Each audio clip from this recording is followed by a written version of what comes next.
রাধা মাধব নামের এক জমিদারের গৃহে হঠাৎ করেই এক মারাত্মক ঝড় নেমে আসে। কি এমন ঘটে তাদের সাথে? তারানাথ তান্ত্রিক কি পারবে রাধা মাধব বাড়ির সংকট মোচন করতে? এই সকল প্রশ্নের উত্তর পাবেন আজকের এই গল্পে। আমাদের আজকের নিবেদন লেখক সুকান্ত দাসের কলমে তারানাথ তান্ত্রিক ফ্যানফিকশন সংকট মোচন। গল্পের সূত্রধার ও গল্প পাঠে শুভ। তারানাথের চরিত্রে রিতম, অন্যান্য চরিত্রে কৌশিক, পার্থ, অভিষেক, সুকন্যা ও প্রার্থনা। শুরু হতে চলেছে আজকের গল্প তারানাথ তান্ত্রিক ফ্যানফিকশন সংকট মোচন।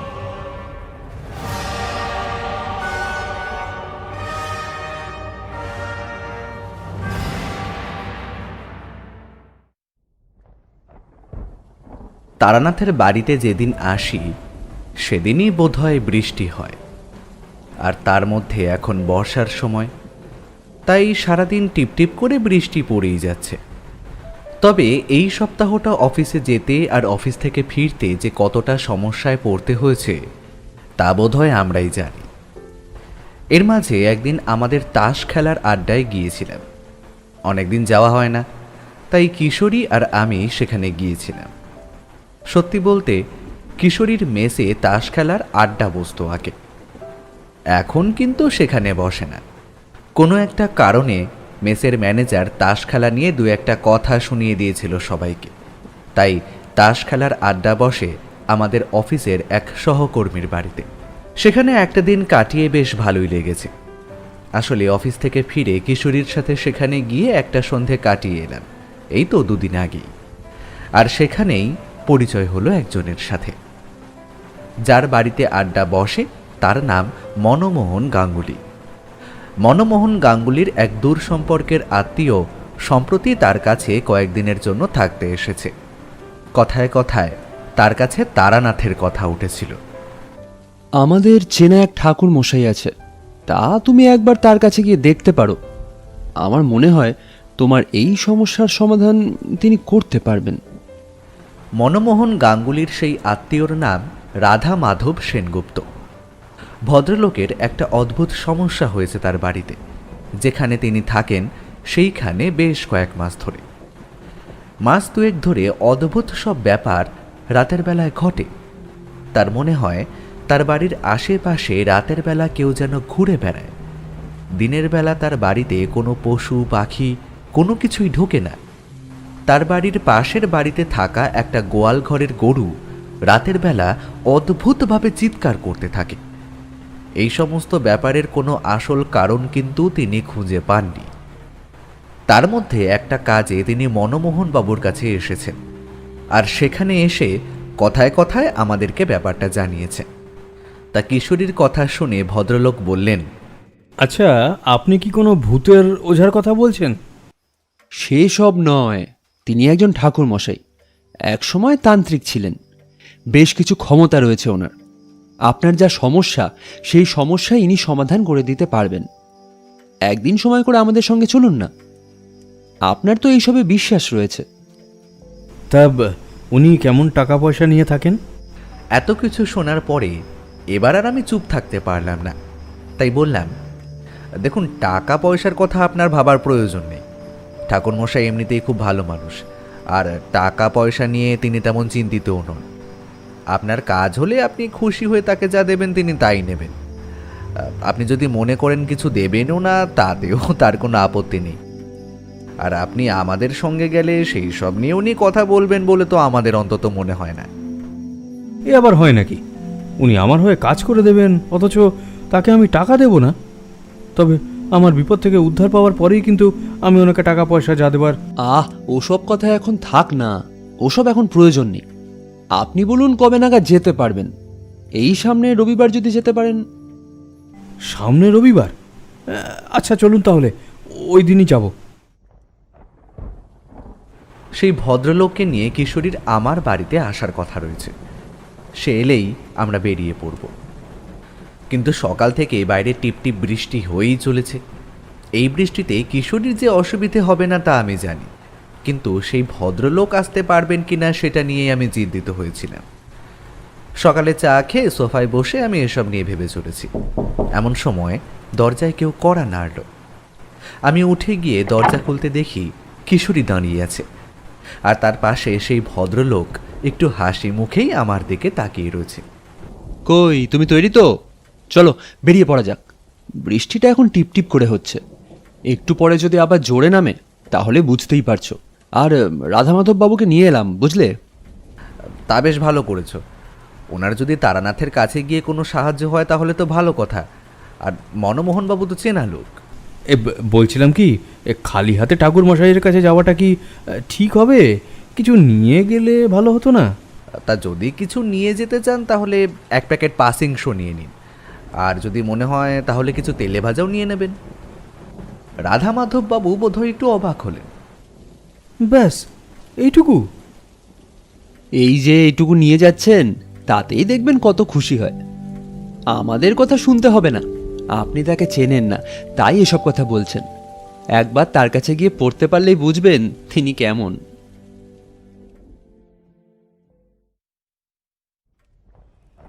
তারানাথ তক্তাপোষের উপরে নিজের জায়গায় বসে রয়েছে। উল্টো দিকে আমাদের দুজনের পাশে বসে রয়েছেন রাধামাধববাবু। রাধামাধববাবুর হাত এখন তারানাথের হাতে।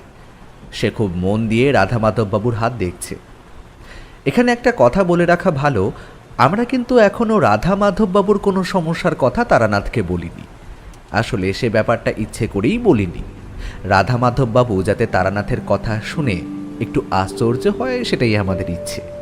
আসলে তারানাথ যে নিজেই সবসময় বলে থাকেন, সব কিছুই বিশ্বাসের ওপর, বুঝলে?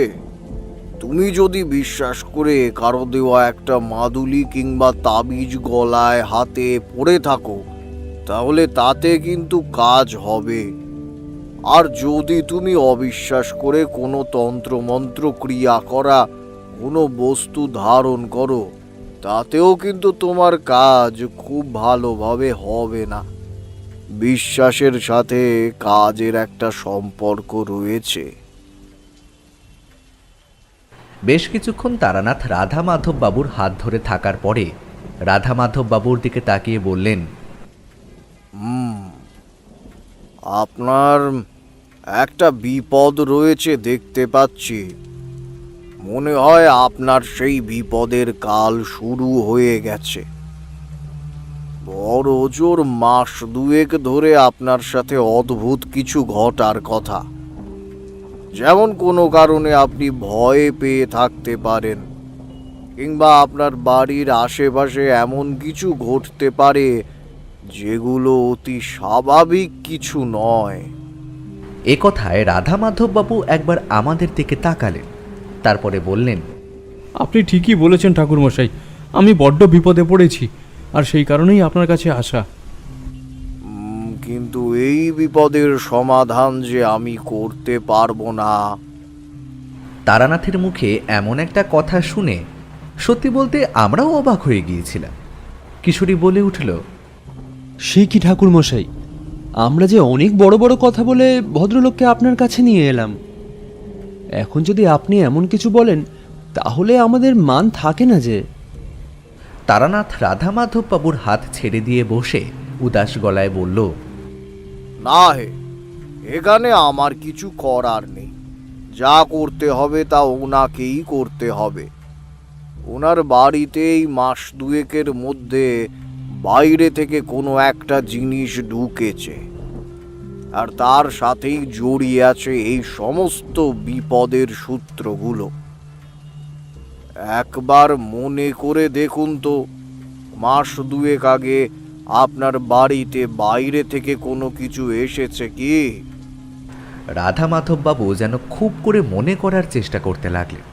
তারপরে বললেন, সেভাবে তো কিছু মনে পড়ছে না ঠাকুরমশাই।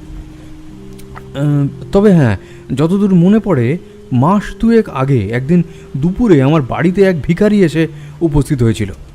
সে ভিখারির কথা বলার মতো নয় ঠাকুরমশাই। তার শরীরে যে জামা কাপড় রয়েছে তা না থাকার মতোই। তার গোটা শরীর নোংরা আবর্জনা মাখা, শরীর থেকে একটা দুর্গন্ধ ছড়াচ্ছে চারিদিকে। সেই অবস্থায় সে আমার দাওয়ার কাছে এসে আমার কাছ থেকে খেতে চাইল, কিন্তু ঠাকুরমশাই, এমন একজন ভিখারিকে খাবার দিতে আমার মোটেই ইচ্ছা ছিল না। আমি এমন মানুষ নই যে ভিখারিকে খেতে দেবো না, কিন্তু তাকে দেখে আমার সত্যি বলতে কেমন একটা অস্বস্তি হয়েছিল, তাই তাকে আমি সেখান থেকে তাড়িয়ে দিই। তবে যাওয়ার আগে সে তার পোশাকের একটা অংশ ছিঁড়ে আমার বাড়িতে মাটির উপরে কী যেন করেছিল। যাওয়ার সময় তার দুই চোখে আমি রাগ দেখেছিলাম। আমি তখন একটু যে ভয় পাইনি তা নয়, এই সমস্ত ভিখারি আসলে অনেক কিছুই হতে পারে, তাদের অনেক ক্ষমতা থাকতে পারে, কিন্তু আপনি কি বলতে চাইছেন তার জন্যই আমার এই অবস্থা? যতদূর মনে হচ্ছে সেটাই হয়েছে। আপনি একটা কাজ করবেন, আপনি বাড়ি ফিরে আপনার গোটা বাড়ির চারিদিকে খুঁজে দেখবেন সেই কাপড়ের অংশ মাটিতে পোঁতা হয়েছে নাকি। যদি থাকে তাহলে শুদ্ধ কাপড়ে সেই কাপড়ের অংশ তুলে নিয়ে গিয়ে বাড়ির বাইরে কোনো নোংরা স্থানে ফেলে দিয়ে আসবেন। আর তারপর যদি একটু গঙ্গা জল জোগাড় করতে পারেন তাহলে সেই জল দিয়ে বাড়ির চারপাশে শুদ্ধ করে নেবেন। যদি গঙ্গা জল একান্ত না পাওয়া যায় তাহলে পরিষ্কার কোনো জল কাছাকাছি কোনো দেবতার মন্দিরে দেব পায়ে জল ছড়িয়ে সেই জল দিয়ে বাড়ির চারপাশে শুদ্ধ করে নেবেন। আর তারপর পারলে গ্রামের কোনো দুঃখী মানুষকে পেট ভরে পরপর 3 দিন আহার করাবেন। তাতেই আমার মনে হয় আপনার বিপদ কিছুটা কেটে যাবে। আর যাওয়ার সময় আমি আপনাকে একটা তাবিজ দিয়ে দেব, সেটা আপনি আপনার হাতে ধারণ করে পরে রাখবেন, তাহলেই আপনার বিপদ কেটে যাবে। এমন কোনো ঘটনা তোমার মনে আছে যা দেখে তুমি ভয় পেয়েছিলে? একদিনের কথা ঠাকুরমশাই, রাতের বেলা কোনো একটা কাজে ঘর থেকে বাইরে বেরিয়েছি, এমন সময় মনে হলো বাড়ির বাইরে কোথাও যেন কাক ডাকছে, অথচ এত রাতে কাক তো ডাকার কথা নয়। সেই ডাক শুনতে শুনতে বাড়ির উঠোনের মধ্যে নামতেই মনে হলো বাড়ির সদর দরজার কাছে একটা কালো মতো ছায়ামূর্তি দাঁড়িয়ে আছে। এত রাতে আমার বাড়িতে এখানে কারোর তো আসার কথা নয় ঠাকুরমশাই। তাই ব্যাপারটা দেখে আমি প্রথমে চোর ভেবে একবার হাঁক পারলাম, কিন্তু সে সেখান থেকে নড়ল না। আমি আবার তার দিকে তাকিয়ে হাত তুলে দুপা এগিয়ে গেছি। এমন সময় দেখলাম আমার চোখের সামনেই সেই ছায়াটা কেমন যেন আস্তে আস্তে বড় হতে শুরু করেছে। ব্যাপারটা দেখেই তো আমার হাত পা ঠান্ডা হয়ে গেছে। তখন যে দৌড়ে ঘরে ফিরবো সে ক্ষমতাও আমার নেই। আস্তে আস্তে সেই কালো ছায়াটা আমার একদম সামনে এসে দাঁড়িয়ে আমায় যেন কিছু বলতে লাগলো, কিন্তু একটা হাওয়ার শব্দ ছাড়া আমি আর কিছু শুনতে পেলাম না। তা সেই বীভৎস দৃষ্টি দেখে আমি ভয় পেয়েছিলাম ঠাকুরমশাই। হ্যাঁ, তার দুটো লাল লাল চোখ আর আর কেমন যেন অদ্ভুত সাদা সাদা দাগ সেখানে। মনে হচ্ছিল ঠাকুরমশাই সেই রাত আমার শেষ রাত, এখান থেকে বেঁচে আমি আর যেতে পারবো না। কিন্তু তার একটু পরেই কেমন যেন শরীরের সমস্ত শক্তি ফিরে পেলাম, আর দেখতে পেলাম আমার চারপাশে কিছু নেই। তখন ঠাকুরমশাই মানে বলতে লজ্জা নেই, এক দৌড়ে ঘরে এসে ঢুকে দরজা বন্ধ করে দিয়েছিলাম। তবে দরজা বন্ধ করার পরেও বাড়ির বাইরে থেকে হাসির শব্দ শুনতে পেয়েছি, আর কাকে যেন সে ডাকছে তাও শুনতে পেয়েছি। তবে আশ্চর্যের ব্যাপার হলো আমার আশেপাশে কিন্তু কেউ সেদিন রাতে হাসির শব্দ আর কাকের ডাক শুনতে পায়নি। সেটা একমাত্র শুনতে পেয়েছিলাম আমি। এমন অদ্ভুত ব্যাপার কেন হলো বলুন তো ঠাকুরমশাই? আসলে অশুভ শক্তি এভাবে মাঝে মাঝে ভয় দেখানোর চেষ্টা করে। তুমি ভয় পেয়ে যদি নিজের কোনো ক্ষতি করে বসো, তবে তুমি যখন ঘরের মধ্যে দৌড়ে চলে এসেছো তখন সে আর কিছুই করতে না পেরে তোমায় আবার ভয় দেখানোর চেষ্টা করেছে। ঠাকুরমশাই, সেই অপশক্তির হাত থেকে রক্ষা পাওয়ার কি কোনো উপায় নেই? মানে আপনি যা বললেন তাতে তো আমার বাড়ির দোষ কাটবে, কিন্তু আমি যদি কোনো বিপদে পড়ি তার জন্য আপনি একটা তাবিজ কবজ কিছু দেবেন বলেছেন নাকি? যাবার আগে আমাকে মনে করিয়ে দিও, আমি তোমার জন্য একটা তাবিজ দিয়ে দেব। ঠাকুরমশাই, এই জন্য আপনাকে কত অর্থ দিতে হবে? অর্থ অর্থ আবার কেন দিতে হবে? ওই আপনি যে ওই পাসিং শোয়ের প্যাকেট নিয়ে এসেছেন, এইটাই না হয় ধরে নিই আমার দক্ষিণা।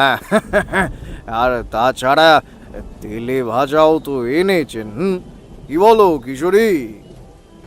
সত্যি বলতে এই কথাটাও যে তারানাথ বলে দেবে সেটা কিন্তু আমরা ভাবতেও পারিনি। কিশোরী একটু লজ্জা লজ্জা মুখে তারানাথের দিকে তাকিয়ে বলল, হ্যাঁ ঠাকুরমশাই, আপনি ঠিকই ধরেছেন। উনি আপনার জন্য আজকে সিগারেট আর তেলে ভাজা নিয়ে এসেছেন। আচ্ছা ঠাকুরমশাই, এইটুকুতেই ওনার বিপদ কেটে যাবে? আমার তো সেটাই মনে হয়। আসলে উনি সেই ভিখারিকে অভুক্ত অবস্থায় বাড়ি থেকে তাড়িয়ে দিয়েছেন। আমার মনে হয় সেই ভিখারি সামান্য কেউ ছিল না, আর তাই সে যাবার সময় তার পোশাকের একটা অংশ ওনার বাড়িতে পুঁতে দিয়ে কোনো একটা ক্রিয়া করে গিয়েছিল, আর সেই ক্রিয়া থেকে উদ্ধার পাওয়ার জন্য এইটুকুই যথেষ্ট। আর ওনার যাতে কোনো ক্ষতি না হয় তার ব্যবস্থা আমি করে দেব। গোটা ব্যাপারটা একরকম এভাবেই শেষ হয়ে গেল। তারপরে কিশোরী বলে উঠল, ঠাকুরমশাই, আজ একটা ভালো গল্প বলুন তো। এই ওনাকেও নিয়ে এসেছি আপনার কাছে আজ গল্প শোনার জন্য। তা তেমন একটা গল্প বলুন যেটা শুনে ওনার ভালো লাগবে। গল্প শুনবে তোমরা? আচ্ছা, আজ সকাল থেকে আমারও একটা কথা বারবার মনে পড়ছিল, সেই কথাটাই তোমাদের আজ বলি। এই রাধা মাধব বাবু যে বিপদে পড়েছেন সেরকম একটা গল্প আজ আমি তোমাদের শোনাবো। শুনলেই বুঝতে পারবে মাঝে মাঝে আমরা অনেক কিছুই চিনতে বড্ড ভুল করি, আর সেই ভুল করার জন্য আমাদের মাঝে মাঝে অনেক বিপদে পড়তে হয়। তবে সে বিপদ থেকে উদ্ধার পাওয়ার রাস্তাও থাকে আমাদের চোখের সামনে। বসো, তোমরা একটু বসো, আমি এক্ষুনি আসছি। ঘরের ভেতরে চলে গেল। এরপর বেশ কিছুক্ষণ পরে সে আবার ফিরে এসে আমাদের সামনে বসে বাইরের দিকে তাকিয়ে রইল বেশ কিছুক্ষণ। রাধা মাধব বাবুর মুখে সামান্য হাসি ফুটে উঠেছিল। তিনি বোধহয় এত বড় একটা বিপদের এত ছোট একটা সমাধান পেয়ে গিয়ে বড় খুশিই হয়েছিলেন। আর তারানাথের উপর তার যে একটা বিশ্বাস জন্মেছিল সেটা আমরা বুঝতে পেরেওছিলাম। সেও তার গল্প শোনার জন্য উদ্গ্রীব হয়ে বসে রইল। একটু পরে তারানাথ বলতে শুরু করল,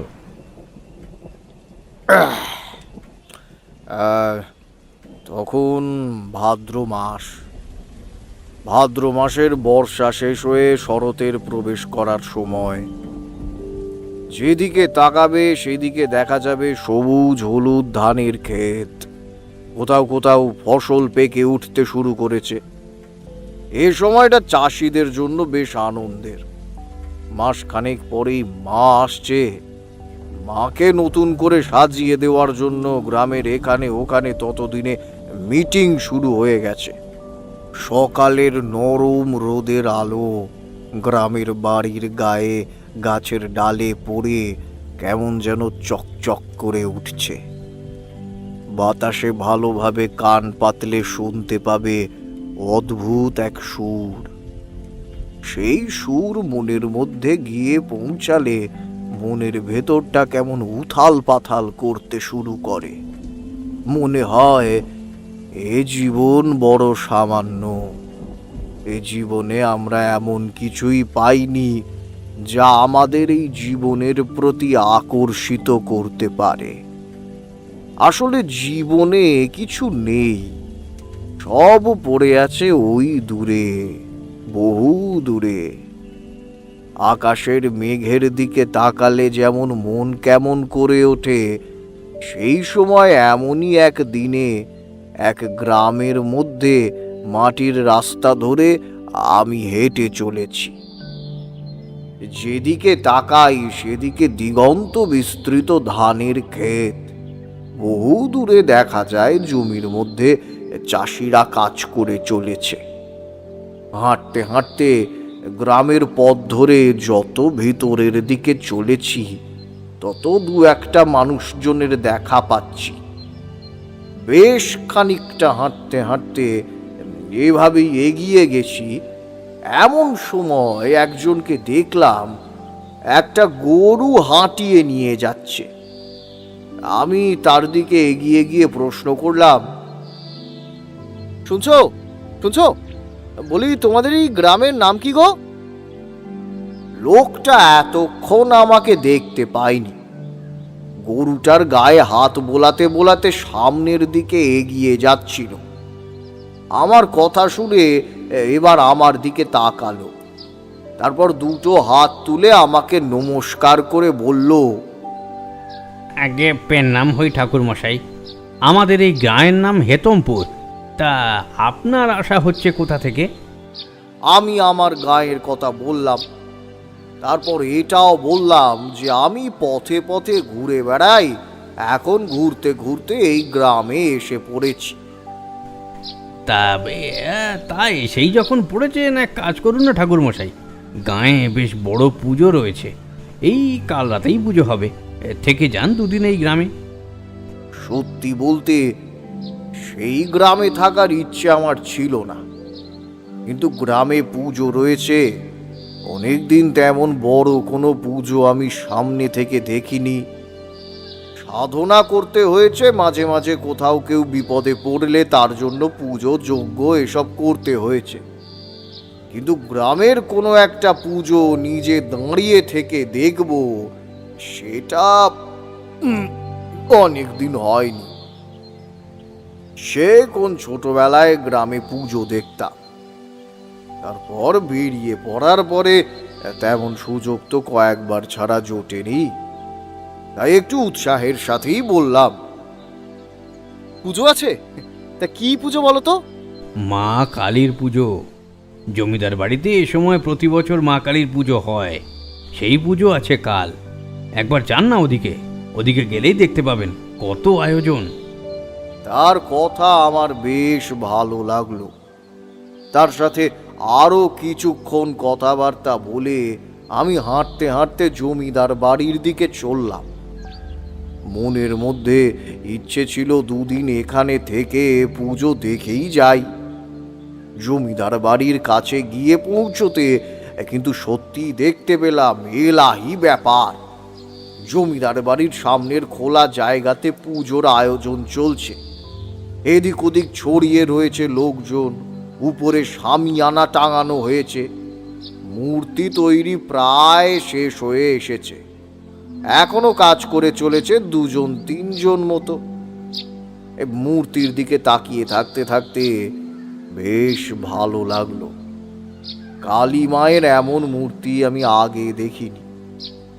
তার কোনো হাতেই কোনো অস্ত্র নেই, কেমন একটা স্নিগ্ধ কোমল তার মুখ, দেখে মনের ভেতরটা কেমন যেন শান্ত হয়ে যায়।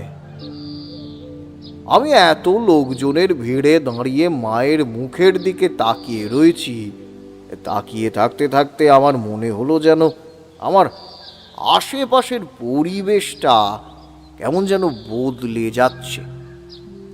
আমার সামনে এই মুহূর্তে মূর্তি ছাড়া আর কিছুই নেই, চারপাশের সমস্ত কিছুই ফাঁকা। সেই মুহূর্তে গোটা শরীর থেকে একটা উজ্জ্বল আলো যেন ঠিকরে বেরোচ্ছে, আর মূর্তিটাকে দেখে মনে হচ্ছে যেন জীবন্ত মা দাঁড়িয়ে আছে আমার সামনে। সেদিকে তাকিয়ে থাকতে থাকতে এক সময় আমার হুঁশ ফিরল একটা গলার শব্দে। আপনি কে ঠাকুরমশাই? আপনাকে এই গ্রামে তো কখনো দেখিনি। গলার শব্দে হুঁশ ফিরতেই মনে হলো আমি যেন অন্য একটা পরিবেশ থেকে খুব দ্রুত অন্য আর একটা পরিবেশে চলে এসেছি। সামনে তাকিয়ে দেখলাম আমার সামনে দাঁড়িয়ে থাকা এক নারী, শাড়ির আঁচলে তার মুখটা প্রায় ঢাকা, মাথাটা সামনের দিকে নিচু করে আমার দিকে তাকিয়ে সে প্রশ্নটা করেছে। আমি একবার মায়ের মূর্তির দিকে তাকালাম, তারপর আবার সেই নারীর দিকে তাকিয়ে বললাম, মা, আমি যে এখানে থাকি না, আমি অনেক দূর থেকে এসেছি। তোমাদের গ্রামে পুজোর কথা শুনে এখানে দেখতে চলে এলাম। তা বেশ ভালো করেছেন, কিন্তু আপনি এখানে দাঁড়িয়ে আছেন কেন? আসুন আসুন, ঘরের ভেতরে আসুন। আমার প্রবল আপত্তি সত্ত্বেও সে আমায় ঘরের ভেতরে নিয়ে গেল। একটু পরেই বুঝতে পারলাম সে আর অন্য কেউ নয়, জমিদার বাড়ির বৌমা। আমায় নিয়ে গিয়ে শরবত দেওয়া হলো। শরবত খেয়ে আমি ঘরের মধ্যে বসে রয়েছি, একটু পরেই সেই নারীর সাথে একজন ভদ্রলোক আমার সামনে এসে দাঁড়ালেন। তারপর দু হাত তুলে আমার দিকে এগিয়ে এলেন আমার পা ছুঁয়ে প্রণাম করার জন্য। আমি একটু চমকে উঠলাম। তোমরা জানো, পায়ে হাত দিয়ে প্রণাম করা আমি পছন্দ করি না। সে কথা তাকে বলতেই তিনি বললেন, সে কি ঠাকুরমশাই, আপনি বয়সে বড়, তার উপর আপনি তান্ত্রিক মানুষ, আপনার পায়ে হাত দিয়ে প্রণাম করলে যে আমাদের পুণ্য হবে। নিশ্চয়ই নিশ্চয়ই, আমি তোমাদের জন্য মধুসুন্দরী দেবীর কাছে আশীর্বাদ প্রার্থনা করব। তিনি চাইলে তোমাদের মঙ্গল হবে। আমার পায়ে হাত দেওয়ার কোনো প্রয়োজন নেই। তবে একটা কথা বলো তো আমায়, এই তোমাদের এই কালী মূর্তি এমন অদ্ভুত কেন? মানে এমন কালী মূর্তি তো সহজে দেখা যায় না। সেই লোকটি আমার উল্টো দিকে একটা চেয়ারের ওপর বসলেন। ততক্ষণে সেই নারী বাইরে বেরিয়ে গেছে। বাইরে থেকেই তার সাথে লোকেদের কথাবার্তা ভেসে আসছে।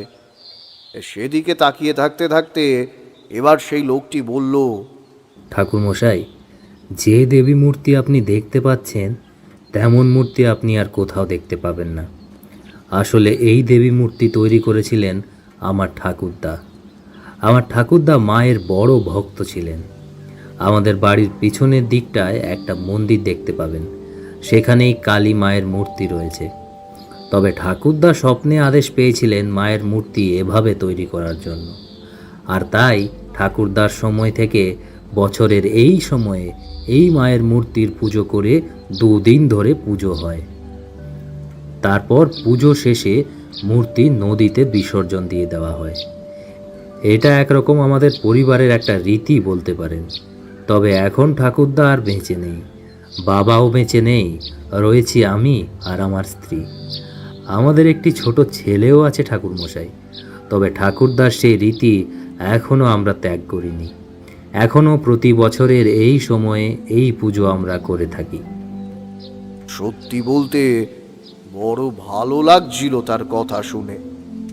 তার কথা যেমন সুন্দর, তেমন গুছিয়ে কথা বলতে পারে সে।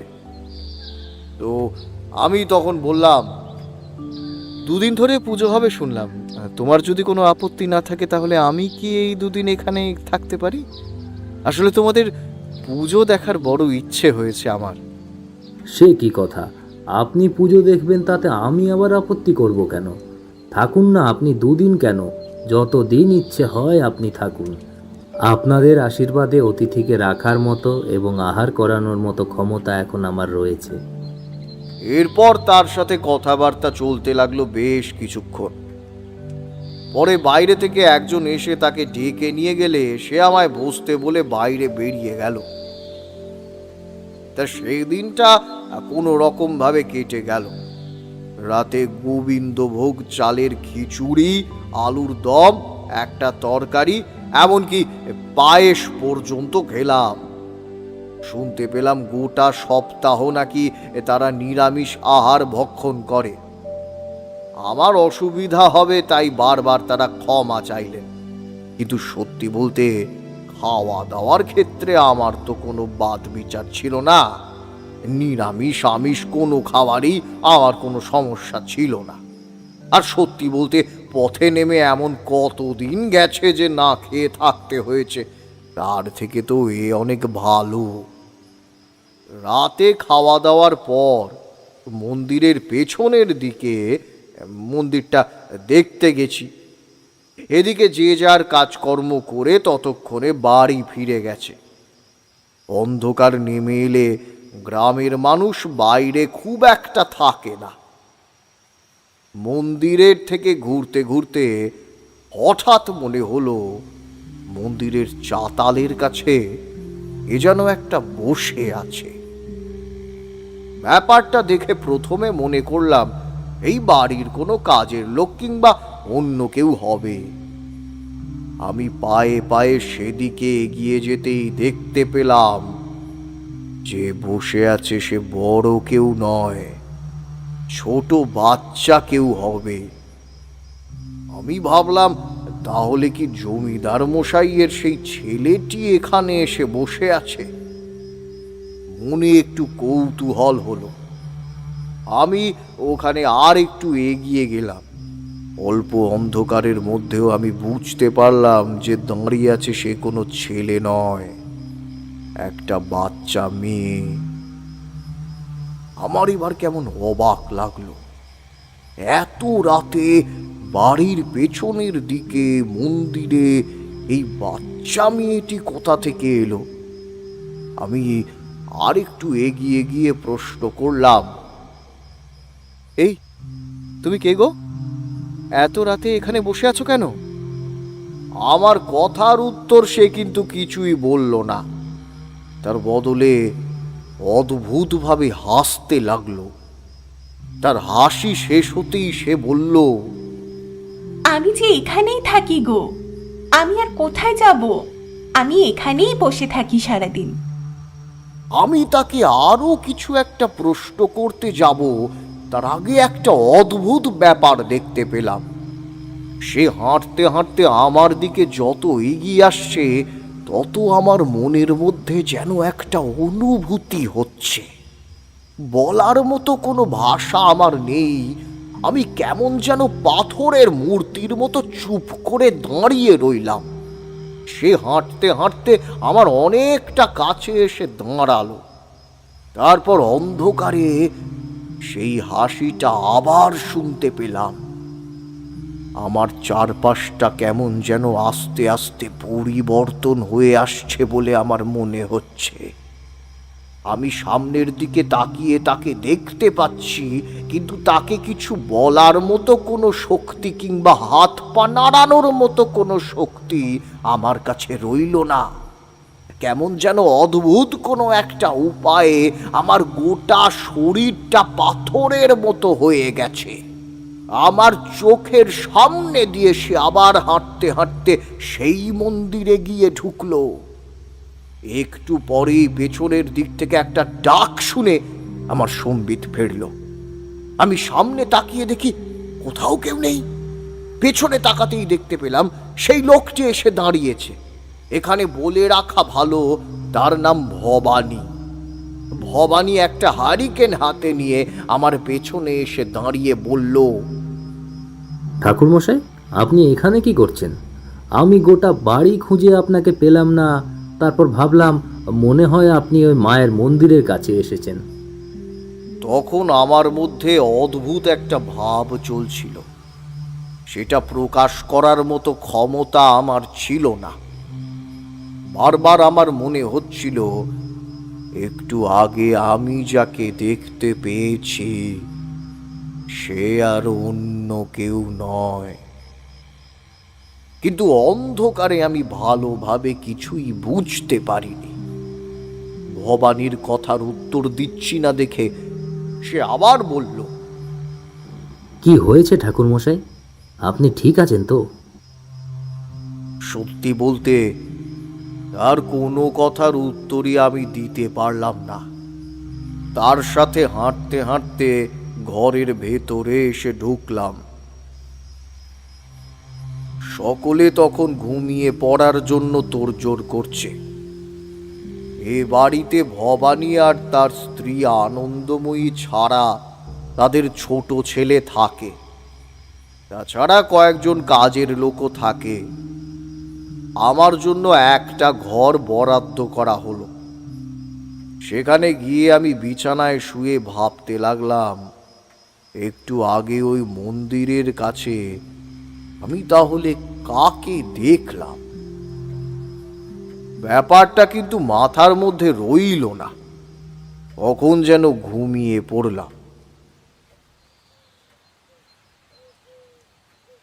পরের দিন সকাল থেকে পুজোর তোড়জোড় চলছে।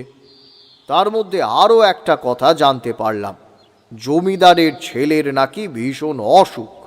সে অসুখ এত বেশি যে যখন তখন যা খুশি হয়ে যেতে পারে। আমি একবার ঘরে গিয়ে তার ছেলেকে দেখে এলাম, একেবারে বিছানার সাথে মিশে গেছে। কত হবে, ওই 6-7 বছর মতো হবে। দেখে বড্ড মায়া হলো। শরীরে কোনো সার নেই। বেশিক্ষণ বসে থাকতে পারলাম না। কেমন যেন মনে হলো বারবার, এমন এক শিশুর এমন অবস্থা দেখতে পারছিলাম না আমি। তবে এ নিয়ে আর বেশি কিছু বললাম না। ভবানী বলল, বুঝলেন ঠাকুরমশাই, প্রায় 2 বছর ধরে এমন চলছে, কিছুতেই কিছু হয় না। বাড়িতে গ্রামের লোক ভর্তি, সবাই নানা কাজে ব্যস্ত। আমি একপাশে বসে সমস্ত কিছু দেখে চলেছি। এমন সময় হঠাৎ করে লক্ষ্য করলাম দেবী মূর্তির সামনে দাঁড়িয়ে একটা বাচ্চা মেয়ে। দেবী মূর্তির সামনে সাজিয়ে রাখা মিষ্টান্নের থালা থেকে মিষ্টান্ন তুলে খাচ্ছে। ব্যাপারটা প্রথমে আমার চোখে পড়েছিল, তারপর চোখে পড়ল গ্রামের একজনের। সে তখনই ছুটে গিয়ে বাচ্চা মেয়েটার হাত ধরে টেনে সরিয়ে আনলো। তারপর একটু বকাবকি করতে লাগলো। ব্যাপারটা দেখে আমি সামনে এগিয়ে গেলাম। তারপর তাকে জিজ্ঞাসা করলাম কি হয়েছে, অথচ আমি তো সবটাই দেখেছি। দেখুন না ঠাকুর মশাই, ওই মায়ের জন্য রাখা প্রসাদের থালা থেকে মিষ্টান্ন তুলে খাচ্ছে। আমি তখন সেই লোকটির হাত থেকে বাচ্চা মেয়েটিকে ছাড়িয়ে নিয়ে আস্তে আস্তে সেই জায়গা ছেড়ে এক পাশে গিয়ে দাঁড়ালাম। তারপর বললাম, মায়ের প্রসাদের থালা থেকে মিষ্টান্ন তুলে খাচ্ছিলে কেন? তোমার কি খিদে পেয়েছে? মেয়েটি হাসল। তার হাসি আমার বড্ড চেনা বলে মনে হলো। তারপর মেয়েটা বলল, আমার জন্য রাখা মিষ্টান্ন আমি খাবো না তো খাবে কে বলো? কথাটা শুনেই আমার গোটা শরীর কেমন যেন কেঁপে উঠল। একই কথা বলছে সে। তার জন্য মিষ্টান্ন তো এখানে রাখা হয়নি, মিষ্টান্ন রাখা হয়েছে মায়ের জন্য। তুমি ভুল করছো, ওই মিষ্টান্ন তোমার জন্য রাখা হয়নি, রাখা হয়েছে মায়ের জন্য। তোমার খেতে ইচ্ছে হয়েছে তা তুমি বলতে পারতে, ওভাবে কেউ তুলে খায়? ধুর বোকা, তোরাই তো আমার জন্য মিষ্টান্ন সাজিয়ে রেখেছিস, আর যদি আমি খাই তাহলে দোষ হয়ে গেল। ঠিক আছে, আমি খাবো না, যা। কথাটা বলে এক রাশ অভিমান নিয়ে মেয়েটি হাঁটতে হাঁটতে বাড়ির পেছনের দিকে চলে গেল। আমি ভেবেছিলাম সে হয়তো হাঁটতে হাঁটতে গ্রামের রাস্তায় গিয়ে নামবে, কিন্তু তাকে বাড়ির পেছনের দিকে চলে যেতে দেখে এবার আমার কেমন যেন মনে হলো। তার হাসিটা আমার চেনা চেনা লাগছিল। কাল রাতে তার হাসির শব্দ আমি শুনেছি। হঠাৎ করে কি মনে হতে তখনই দৌড়ে বাড়ির পেছন দিকে গেলাম, কিন্তু কোথায় সেই মেয়ে? কোথাও কেউ নেই, কেউ না। এদিকে বাড়িতে এত লোকজন, তার ভিড়ে কেউ যদি হারিয়ে যায় তাহলে তাকে খুঁজে পাওয়া সহজ নয়। ব্যাপারটা আমার মনের মধ্যে কেমন যেন রয়ে গেল। এর মধ্যে আরও একটা অদ্ভুত কথা শুনতে পেলাম। গ্রামের বয়স্ক যে ঠাকুর মশাই, যার পুজো করার কথা ছিল, সেই ঠাকুর মশাই নাকি সকাল থেকে খুবই অসুস্থ। তার শরীর ভীষণ খারাপ, ভীষণ জ্বর, আর তাছাড়া উঠে দাঁড়ানোর মতো ক্ষমতা তার নেই। একটু আগেই নাকি তার বাড়িতে একটা বাচ্চা মেয়েকে দেখা গেছে। তার বাড়ির লোক বলেছে তার ঘরে ঢুকতে গিয়ে হঠাৎ করে একটা বাচ্চা মেয়েকে তার মাথার কাছে বসে থাকতে দেখা গেছে।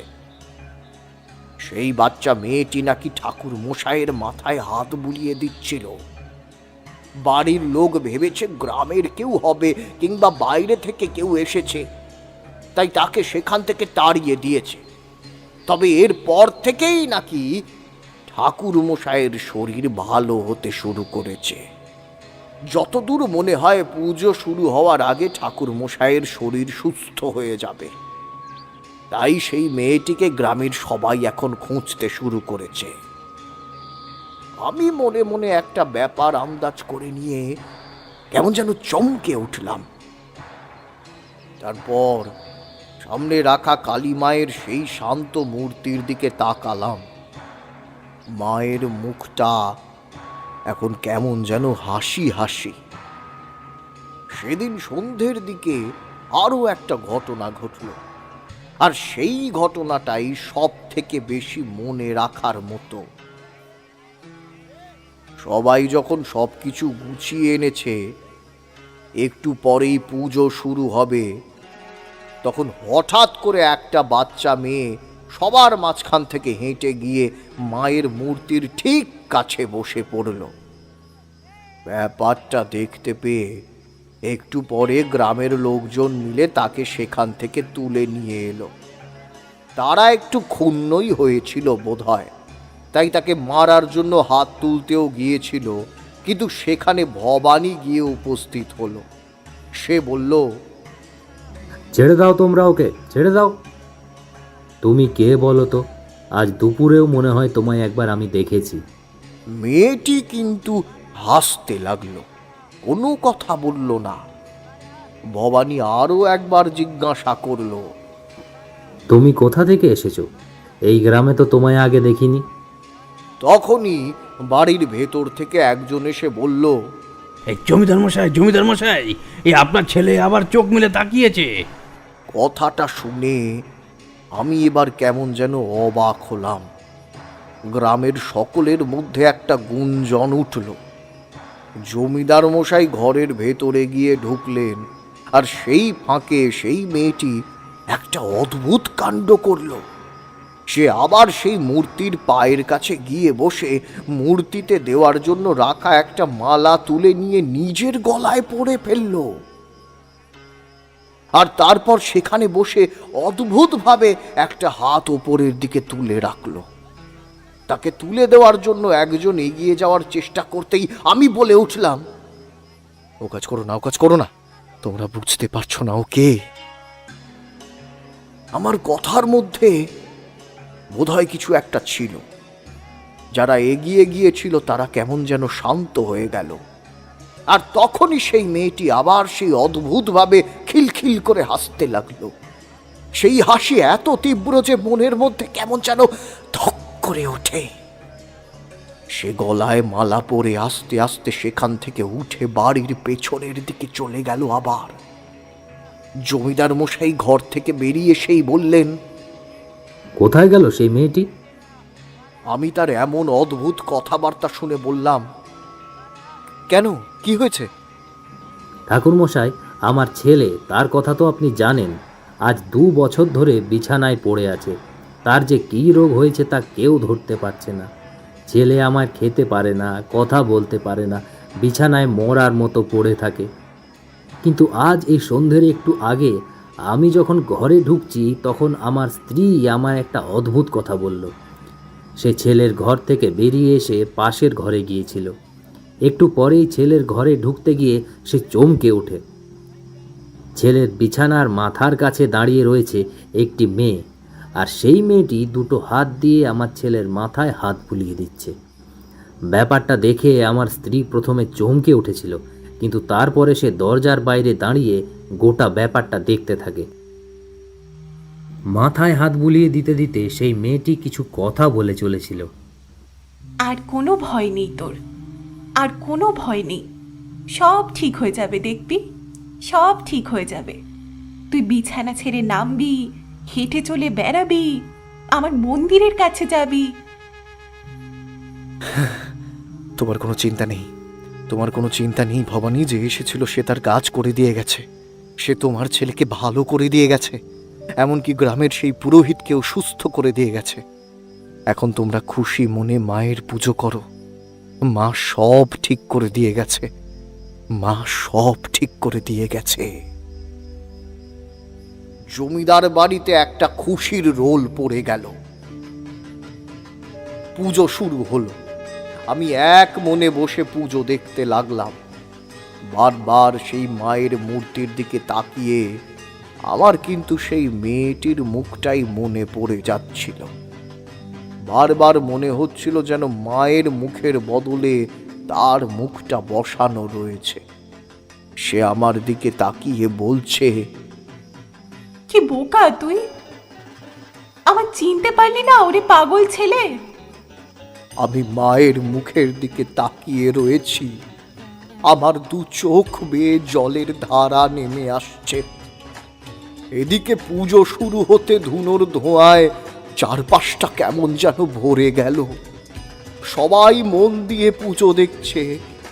আমার কেমন যেন মনে হচ্ছিল আমার এখানে বসে থাকার কথা নয়, আমায় এক্ষুনি কোথাও একটা যেতে হবে। ব্যাপারটা মনের মধ্যে হঠাৎ করেই অনুভব করতে পারলাম, আর সেটা করার পরেই বুঝতে পারছিলাম বসে থাকতে কেমন যেন অস্বস্তি হচ্ছে। আমি বসার জায়গা ছেড়ে উঠে দাঁড়ালাম। তারপর সেখান থেকে জমিদার বাড়ির পেছনের দিকে হাঁটতে হাঁটতে এগিয়ে গেলাম। বেশ খানিকটা এগিয়ে গেছি, এমন সময় দেখতে পেলাম সেই মন্দিরের চাতালের কাছে সেই মেয়েটি আজকেও বসে আছে। এখন তাকে চিনে নিতে আমার আর কোনো অসুবিধা হলো না, তাই আমি কয়েক পা এগিয়ে গিয়ে মাটির ওপরে বসে পড়লাম। মা গো, মা, আমায় ক্ষমা করো মা, আমি তোমায় চিনতে পারিনি মা, মা আমায় ক্ষমা করো মা। বেশ কিছুক্ষণ আমি কোনো কথাই শুনতে পেলাম না। তারপর ভেসে এলো সেই হাসির শব্দ, সেই রিনরিনে গলায় ভেসে এলো কথা। ওরে পাগল ছেলে, তুই আমায় চিনতে পারিসনি, কারণ আমি তোকে আমায় চিনতে দিইনি। সব সময় যদি তোরা চিনে নিস তাহলে তো হবে না। আমি যে তোদের মধ্যেই থাকি, তবে আজ আমায় আসতে হয়েছিল ওই ছেলেটিকে বাঁচানোর জন্য, না হলে আজই তার মৃত্যু ঘটতো। তাই আমি এলাম, তবে আমি এখন চলে যাচ্ছি। না না না মা, মা মা মা তুমি চলে যাও না মা, তুমি চলে গেলে যে আবার সব আগের মতো হয়ে যাবে মা, তুমি যেও না মা। কিচ্ছু হবে না, আমি সব ঠিক করে দিয়ে গেছি। এখন সবাই ভালো মতো থাকবে, তবে তোর এখানে থাকা হবে না, তোকে এখান থেকে চলে যেতে হবে। আমি তো এখানে থাকতে আসিনি মা, আমাকে যে যেতেই হবে, আমাকে তো যেতেই হবে। তবে মা, মা তোমার দেখা আবার কবে পাবো মা? মা, আবার কবে তোমায় দেখতে পাবো? সব ঠিক করা আছে বুঝলি, আবার সময় হলেই দেখা পাবি। এখন আমি চলি, ওদিকে পুজো শেষ হতে চলেছে। এরপরেই দেখতে পেলাম মন্দিরের সামনের জায়গাটা হঠাৎ করে কেমন যেন ধোঁয়ায় ভরে উঠল।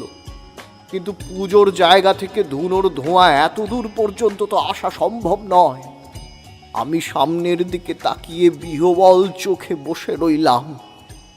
আমার চোখের জল বয়ে যেতে লাগলো মাটিতে। একটু পরেই বুঝতে পারলাম সে চলে গেছে।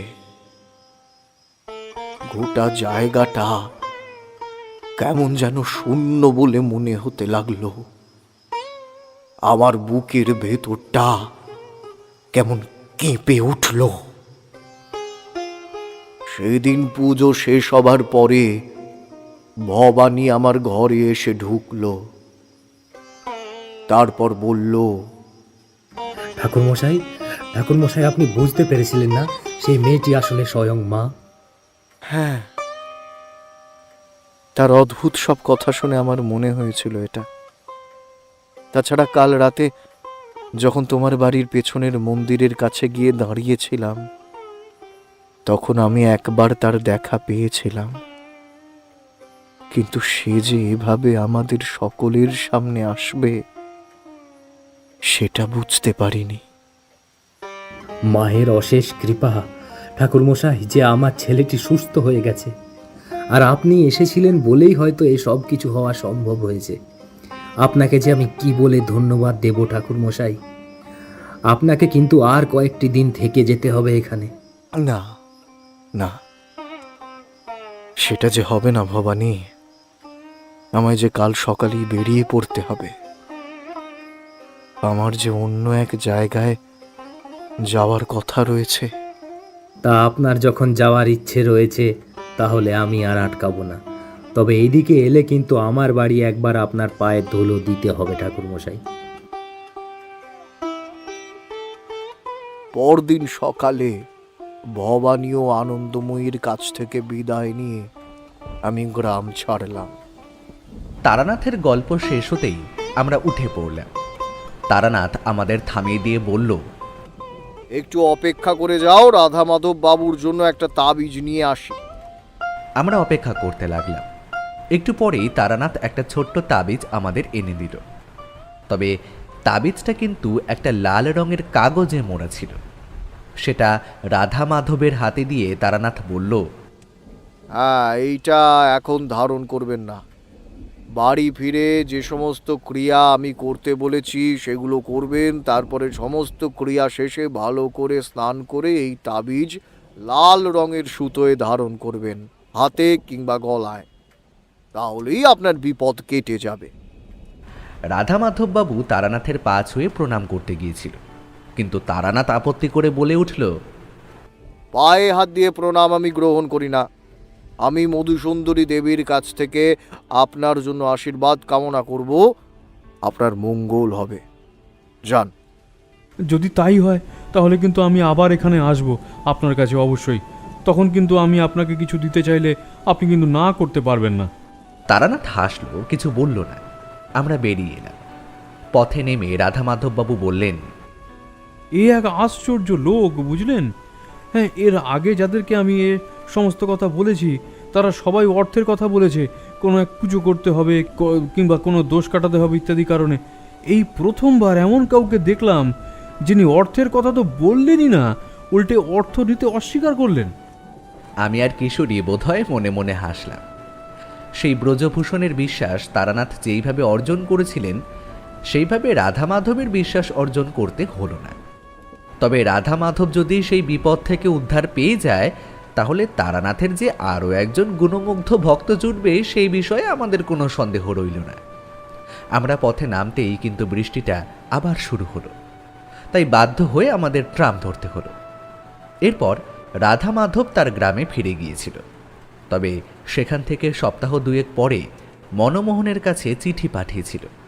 সেই চিঠিতে আমাদের উদ্দেশ্যে কিছু কথা লিখেছিল। তারানাথের কথা মতো কাজ করে সে নাকি সুফল পেয়েছে। এখন তার বাড়িতে পাখি বসে, তার বাড়িতে আশেপাশে থাকা গরুর দল আগের মতো আর চিৎকার করে না। এমনকি রাতের বেলা বাড়ির বাইরে এলে ভয় পাওয়ার মতো কিছু সে দেখতেও পায় না। খুব শিগগিরই সে আবার আমাদের এখানে আসবে, আর এখানে এলে আমাদের সাথে আরও একবার রবিবার গিয়ে পৌঁছবে তারানাথের বাড়িতে।